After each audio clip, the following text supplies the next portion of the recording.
It broadens the learning opportunities offered by the university, and I think in particular horticultural skills, growing vegetables and plants, are something which are really being lost from today, and this is an extra thing which the university can provide for students. I think the site for the garden has provided a really unique opportunity for engaging with the local community.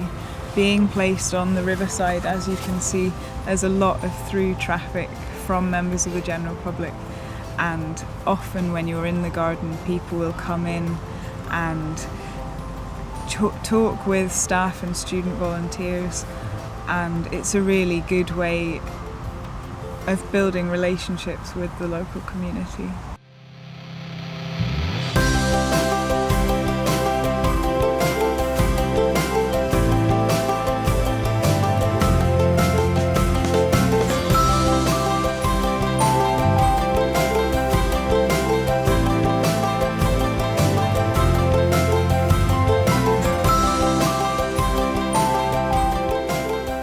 Over the years, the idea is it will gradually strengthen, and obviously it's rooted around here. And actually this was built into the design of the garden. These are a series of raised beds. The idea behind putting in raised beds was we couldn't grow directly into the soil because it's quite rough soil, but with these beds you get nice deep soil and less bending, so more accessible for. These trees here were planted, they were donated by the Woodland Trust, and they were part of an edible hedgerow pack, so in a few years these should be giving an edible wild harvest for staff and students, and hopefully we'll incorporate them into foraging workshops, so IDing native species.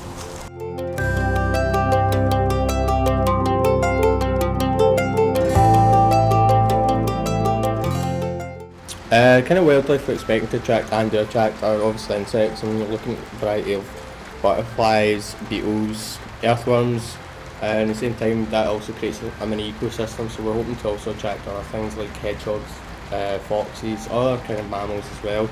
There's been one of our volunteer group who's been along who is really keen on bird life.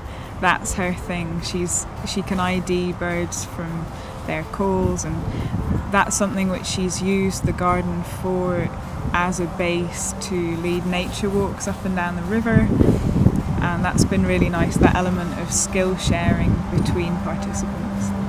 We've also got bird boxes around the area, and actually have a variety of bats as well, so it also aids in terms of like moths. You've got moths and you've got butterflies. It gives main basic food to birds and bats, so that's what we're mainly looking forward to in that sense.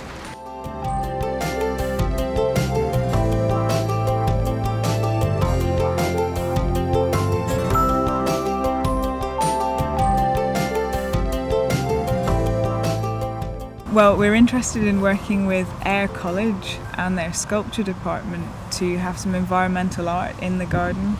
We'll be developing more of the growing spaces. We're not at our full potential yet with that. We'd like to get some fruit trees and fruit bushes to sort of broaden the time that produce is available year round. General ongoing maintenance takes up a lot of time.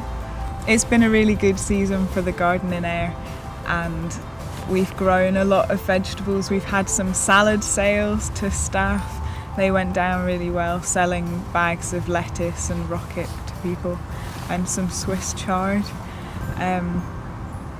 On that note, I think it's been just on a very individual basis. I've had a lot of individuals who have been in the garden and students themselves, so members of the general public, students, both saying that they've learnt more about vegetables and about where their food actually comes from. The staff and students have embraced it exceptionally well. What was largely an untouched piece of land has now become a central focal point for a community garden. We do have people coming on site from visitors, we've got interactions with the local community, and it's really enhanced our profile within the Craigie estate and the local community from that perspective. Some of the local dog walkers in the area actually pass through that land specifically to take a look at what's growing, and some of the produce from that garden has actually been sold in the reception area. So it's fundamentally a business concern.